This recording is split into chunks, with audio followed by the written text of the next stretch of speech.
Well, hello, everyone. David Nuno here, TexAgs Rewind with my friend JoJo. JoJo's the son of my good friend Bob, and you're over here just kind of hanging out, loving YouTube and life, right? Yeah, I'm happy to be here. What's your who's your favorite Texas A&M football player?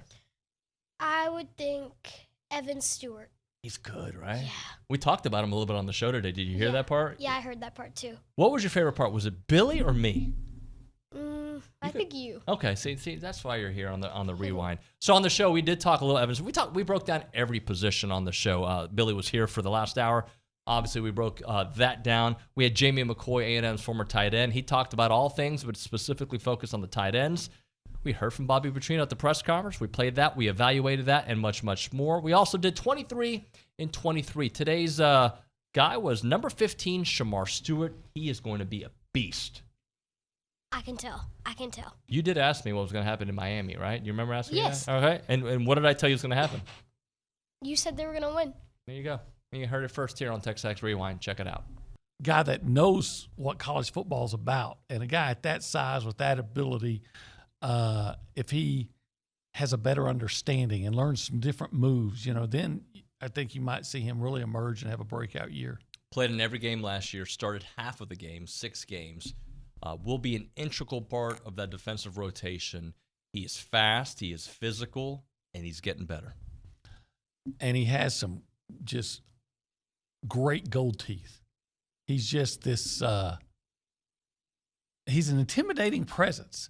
Maybe not last year all the time, but then you would, like I said, you would see these flashes and you would think, okay, this, when you harness this and turn it into consistent production, when you harness all that ability and turn it into teach it and to turn it into consistent production, you might see something really special emerge this year. There he is. If you're watching on TV, you see him flashing those gold teeth. I would absolutely love for you to have those gold teeth. Like that to me, if we could take a picture with you with gold teeth, I'd be all in. I'd love that too. I would go with the gold grill. The gold grill? Yeah. Yeah, I would. Like, would you go to a game like that? Heck yeah. And act like it was nothing? I'd live it. I'd have it all the time. But the talent has been there. And a lot of the talking points leading into the season has, what is Bobby Petrino going to be able to do with this amount of talent? He hasn't had it ever, right? So he was asked yesterday, and I think it was Olin who asked the question, about that talent that he has at his display. And this is what Bobby had to say. Yeah, it's exciting to see the talent that we have and the weapons that we have. A big part of offense is not the playbook and the things that you like to run. I'm never really called a play because, I like this play, let's call it and see how it works. You call plays for players, and we got to get all our weapons in the right spots, and the quarterbacks have to understand that, it's our job to get them the ball in good spots where they can make plays for you. So learning that and going about that right now has been a lot of fun, but very talented receiver group, some big tight ends that are physical and can run and catch. Like to see what our running backs are going to do and continue. They had a good spring, and they continue to get better and better, and the competition gets more and more at that spot, so that makes everybody better. The offensive line, with their experience from last year, you could see in spring they were starting to get it and get better each day in practice in spring, and in these early practices they've continued to improve. One of the other things he talked about a little bit later on, I think in that same clip, was that he wants his player, like his quarterbacks, to know what that play is designed to do. He talked about having, like, if the X is supposed to be the first option, he draws it up in a big X or a big Y, and there's a reason for that, to be able to get that player that ball in the right time, right? Now, defenses are going to adjust. They're going to maybe double Evan Stewart on this particular play.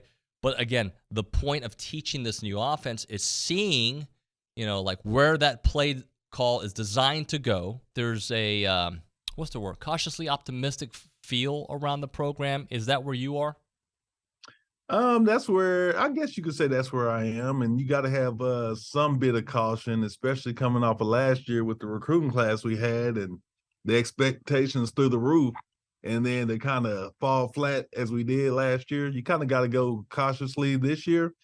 But at the same time, from the spot that we were last year, I in my opinion, you can't go anywhere but up. Our backs were against the wall. I'm excited to see how we come out and fight this year. You say you can't go anywhere but up, but there's levels to that, right? Like, so what is deemed, in your opinion, acceptable this year? I like to see Wigman have a good year. More touchdowns and interceptions, obviously. Got to have that. I like to see 2 backs eclipse 1,000 yards rushing. And obviously, I'm going offensive. And then I just like to see our quarterback be upright through the game and be protected, passing the ball, but also be make good running lanes for the backs. And then the tight ends sprinkle in where you can, whether it's blocking, receiving, whatever you can do, special teams, put your hand in the pile. You know, we are what? That was the 4th practice or the 5th? That was the 5th practice. We're 5 practices into about, 20 of them right before the season. And those 2 guys have certainly stood out at corner, Javon Thomas and DeBerry. So yesterday in particular, Mm-hmm. I thought Bobby Taylor made some plays. He showed me some stuff. Yeah, Bobby, I think it's just consistency day to day. He's got the frame for it. He's got the athleticism, the skill set. He's what you draw up. And that's, I said when he came back to A&M, it's a big part of the reason why, he was a guy that Jimbo, I think, and Durkin particularly really felt like, gosh, he means a great deal to the locker room. He's a great team guy, but talent-wise, there aren't that many like him. Right. I mean, he's that talented, So you'd hate to see a guy like that go after 1 year, not really giving it a shot here, and then see him go on and be really good somewhere else because he has that potential. Is he there yet? I don't think yet, but that doesn't mean that in a month or by mid-season, it doesn't mean he can't be. He's young. I mean, and we forget that. Javon Thomas, as he hit the ground running, yeah. Did Chappelle do that? Yeah, but those are A, with Thomas, we're talking about a week practice. B, with Chappelle and stuff, that had to do as much with they had really no depth back then anyway. Quality depth. So who knows? Hopefully they have that this year, and it's harder to play as a youngster. How about linebacker? What did you see yesterday, or just overall? Torian York has been, and I'm going to do a write-up, but you guys can listen to what I'm saying here, and I can say what I'm going to write in 15 minutes versus hours. Torian York is off to a good start, and he was a guy that I think everybody was really excited about coming in. Those 3 linebackers, York, Sanford, and Chance Johnson, are going to be way better than the rankings said. All right, JoJo, what are people supposed to do when they watch TexAgs Rewind at the end of the video? They can do it in the beginning, but what do you suggest they do at the end of the video? First, they have to like, of course. That's the best thing. Yeah, you got to like it, yeah. Subscribe and share. Okay, and then how do you do it backwards? Share, subscribe, like. And is it true you're into MMA? Of course, I love MMA. I've been doing it for a long time. If Ryan Broniger, who's one of our bigger guys who works here, if he tried to do a move on you, could you put him in an armbar and maybe make him submit? Yes, definitely. Could you do it to Billy Liucci? Yes. He's likable, though. We won't do it to him. There's an older gentleman by the name of Olin Buchanan. Could you break his arm for me?